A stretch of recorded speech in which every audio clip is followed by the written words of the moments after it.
السلام علیکم ورحمۃ اللہ وبرکاتہ۔ الحمدللہ رب العالمین، اللہم صلی علی سیدنا شفیعنا مولانا محمد افضل صلواتک وعدد معلوماتک وبارک وسلم۔ معزز ناظرین و سامعین محترم، آپ ملاحظہ فرما رہے ہیں تحریک فیضان انوار اللہ یوٹیوب چینل آپ تمام کا ہمارے اس مقدس و معتبر پروگرام میں دل کی عمیق گہرائیوں سے استقبال کیا جاتا ہے۔ ناظرین، اگر آپ ہمارے چینل پر نئے ہیں یا پہلی مرتبہ ہمارا ویڈیو دیکھ رہے ہیں یا اس طرح کا معلوماتی ویڈیو آپ کے پاس پہلی مرتبہ پہنچ رہا ہے تو آپ اس سے جڑ جائیں، سبسکرائب کریں، لائک کریں، شیئر کریں، آگے اپنے خاندان، دوست، احباب تک پہنچائیں تاکہ اسلامی معلومات میں اضافہ ہو سکے اور ہمارا ویڈیو آپ تک پہنچ سکے۔ پلیز سبسکرائب کر لیں۔ تو آئیے غسل کے متعلق ہم بات کر رہے تھے۔ جیسا کہ غسل کے متعلق ہم نے جو بات کہی اس میں دو تین طرح کے سوالات ہمارے پاس آئے۔ ایک تو یوٹیوب کے کمنٹ باکس میں ہی ہے کہ چپکلی اگر جسم پر گر جائے تو کیا غسل کرنا واجب ہے؟ پوچھا جا رہا، غسل کرنا یا کیا عمل کرنا درست ہے؟ تو یاد رہے کہ چپکلی کوئی زیادہ ایسی زہریلی چیز نہیں ہے اور چپکلی کے گرتے ہی اس کی غلاظت ہمارے جسم سے ٹچ نہیں ہوتی، تو یہاں غسل کرنا نہ فرض ہے نہ واجب ہے۔ اگر موقع ہے، سہولت ہے، آپ پاکی حاصل کرنا چاہتے ہیں، کوئی حرج نہیں ہے، کوئی مسئلہ نہیں ہے، آپ بالکل غسل کر سکتے ہیں۔ اب بعض لوگ پرانے زمانے کے خیالات کے اعتبار سے یہاں یہ کہتے ہیں، یعنی کہ جو ضعیف العمر کے لوگ ہیں، خواتین اسلام ہو یا کوئی، کہ زیور جس سے سونا زیور ہوتا ہے اس زیور کو پانی میں ڈبو کر وہ پانی سے غسل کیا جائے۔ یہ کوئی اسلام سے اس کا کوئی تعلق نہیں۔ ہاں، اگر حرام چیز آپ کے جسم سے ٹچ ہو جائے تو آپ کو غسل کر لینا ہے۔ جیسے شراب آپ کے کپڑوں پر گر جائے یا پھر جو بھی اس طرح کی حرام کاری کے چیز ہو، چپکلی کے گرنے سے آپ کو غسل کرنا ضروری نہیں ہے۔ اگر کر لیتے ہیں تو یہ الگ صورت ہے۔ اسی طرح دوسرا سوال ہمارے پاس یہ پہنچا کہ نہاتے وقت پانی کی بالٹی میں، بالٹی وغیرہ جو بھی ہو پانی، اس میں چھینٹے اچھل جاتے ہیں، اس سے کیا پانی ناپاک ہوگا؟ تو یاد رہے جیسے بتلایا گیا تھا کہ غسل اگر تھکاوٹ کے اعتبار سے، سفر اور گرمی کی شدت کی وجہ سے اگر غسل کیا جا رہا ہے تو وہ ناپاک نہیں ہوتا انسان، وہ تو پاکی میں اور پاکی حاصل کرنے، راحت اپنے جسم کو سکون پہنچانے کے لیے غسل کیا جاتا ہے۔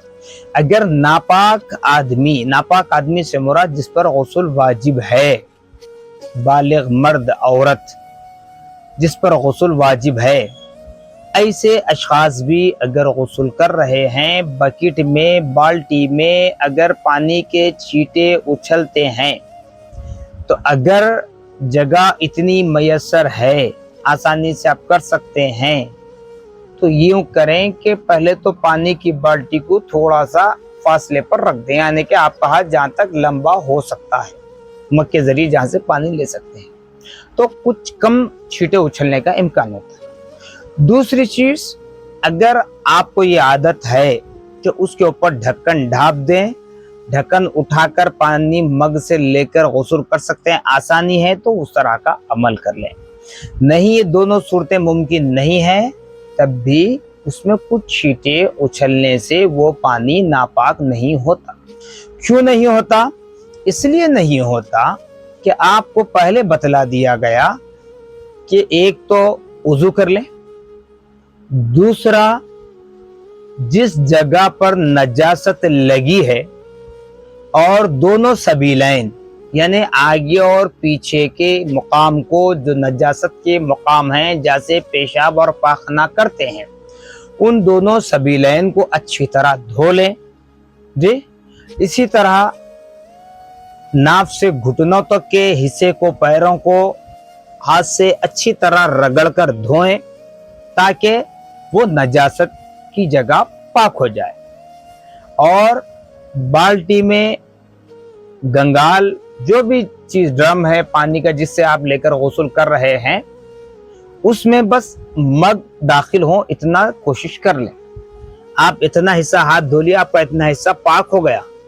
اس کے آگے کا حصہ اگر پانی میں ڈبویا جائے گا تو اتنا حصہ پاک ہوگا مگر پانی میں ناپاکی نہیں آئے گی، کیونکہ اللہ رب العالمین نے اس کے اندر کچھ خاصیت ایسی رکھی ہے کہ پاک پانی ان باریک چھینٹوں پر غالب آ جاتا ہے، اس لیے وہ پانی ناپاک نہیں ہوتا۔ احتیاط جتنا کر سکتے ہیں کریں۔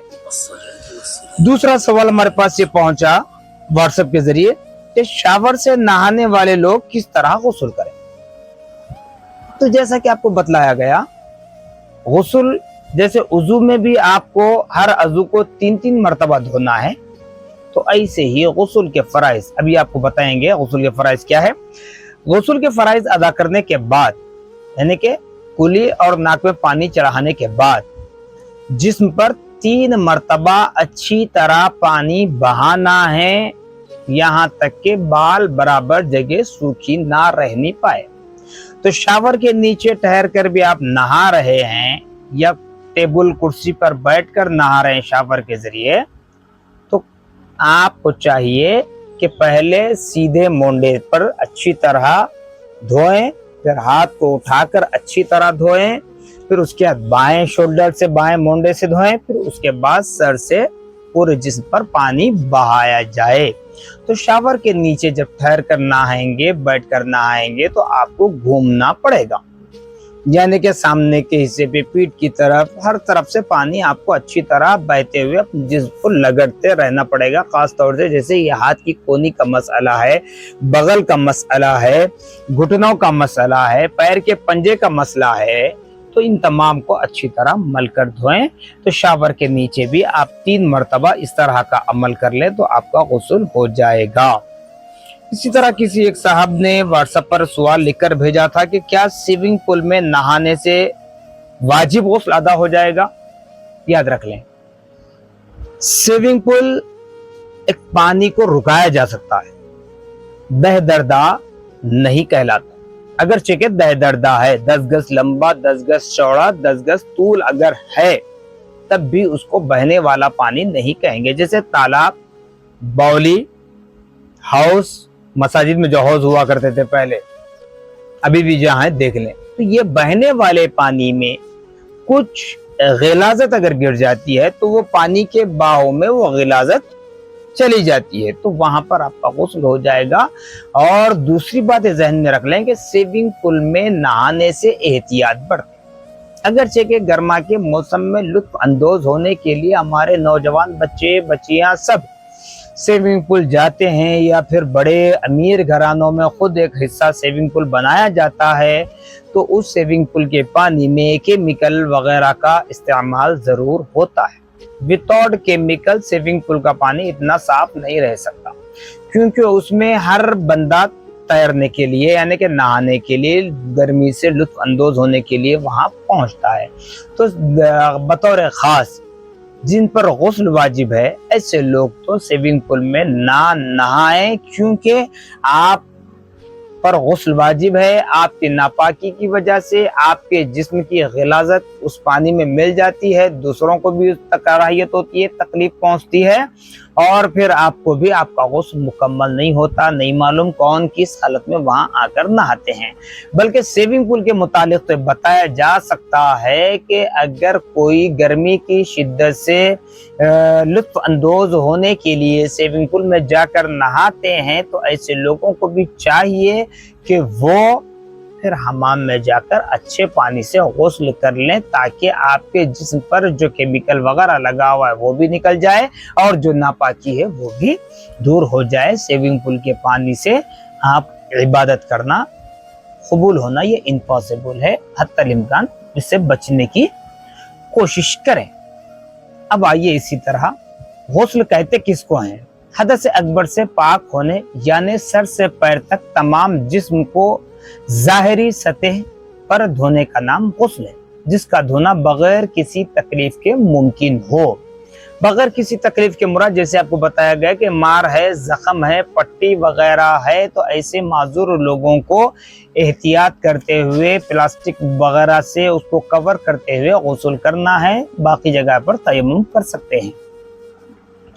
غسل کے صفات میں بتایا جاتا ہے کہ غسل کرنا فرض ہے جب بالغ مرد عورت کے لیے بتایا جا رہا ہے کہ شہوت سے منی نکلنے پر، یا پھر حالت نیند میں، نوجوانی کی عمر میں، احتلام کے بعد، یا وطی کے بعد یعنی میاں بیوی کے جمع ہونے کے بعد، حیض موقوف ہونے کے بعد، نفاس موقوف ہونے کے بعد، یعنی وہ بالغ بچیاں جن کو ماہواری ہوتی ہے، حیض کہتے ہیں، وہ رکنے کے بعد غسل کرنا فرض ہے۔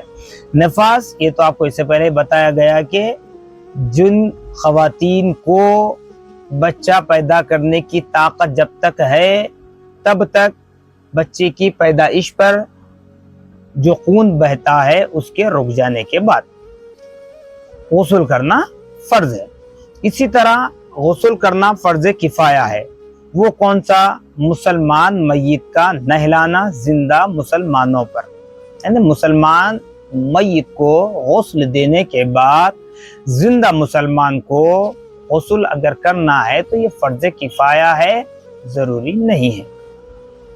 یعنی کہ میت کا نہلانا، مسلمان میت کا نہلانا ہر مسلمان کو ضروری نہیں ہے، صرف اور صرف چند لوگ بھی، ایک آدمی بھی، ایک فرد بھی نہلا دے تو اس میت کا غسل ہو جائے گا، جسے فرض کفایہ کہا جاتا ہے۔ واجب ہے اس کافر پر جو ضرورت غسل کی حالت میں مسلمان ہوا ہو، یعنی اس کافر پر ضروری ہے جس کو غسل کی حاجت تھی، اس حالت میں وہ مسلمان ہوا۔ سنت ہے غسل کرنا جمعہ کے دن، عید الفطر کے دن، عید الاضحیٰ کے دن، حج یا عمرے کے لیے احرام کے باندھتے وقت، حج کرنے والوں کے لیے عرفہ کے دن غسل کرنا سنت رسول اللہ صلی اللہ تعالی علیہ وسلم ہے، یعنی کہ بغیر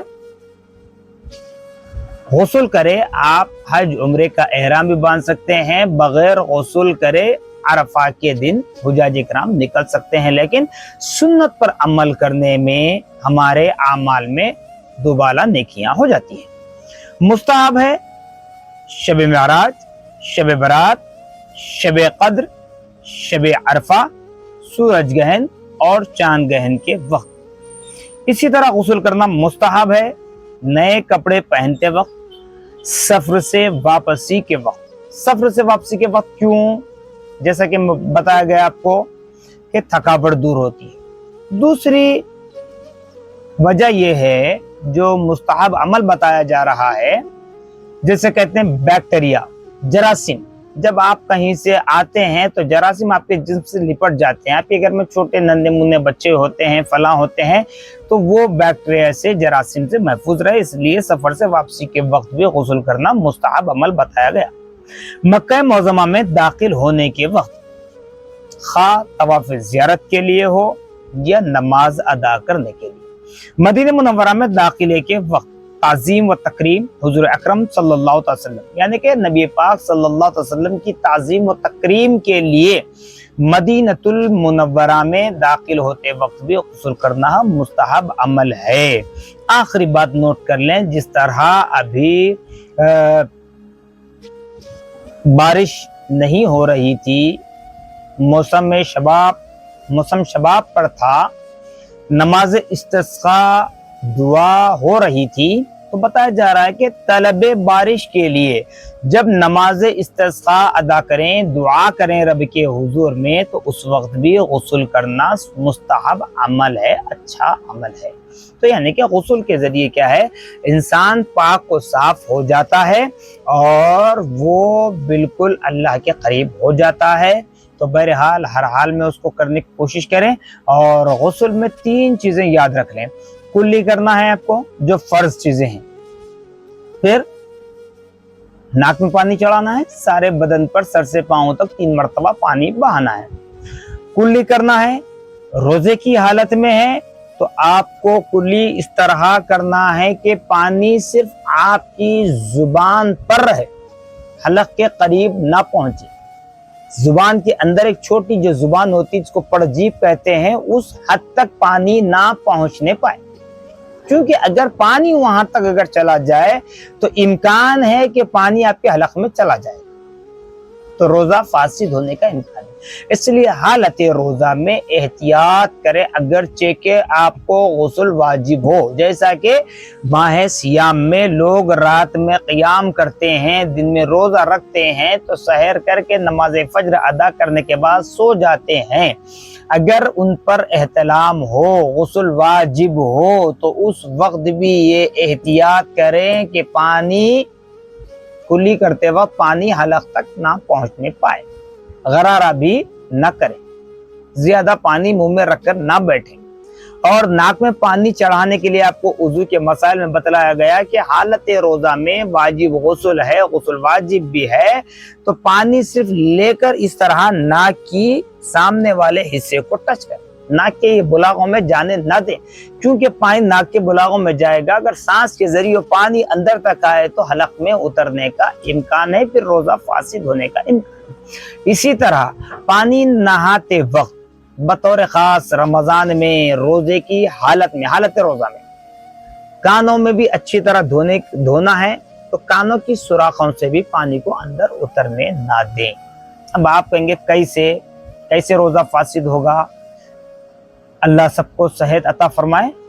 اب دیکھ لیں، کوئی بیمار ہوتے ہیں، کسی کو کان کا مرض ہوتا ہے، کسی کو ناک بند ہو جاتی ہے، سردی زکام ہو جاتی ہے، دوا ڈالتے ہیں، آپ کو محسوس ہوتی نہیں ہوتی، مزہ ٹیسٹ محسوس ہوتا نہیں ہوتا، جلنا پھولنا اپنی جگہ ہے، لیکن کڑوی ہے، تیز ہے، یہ مزہ کب محسوس ہوتا ہے؟ جب آپ کے حلق میں آ جائے۔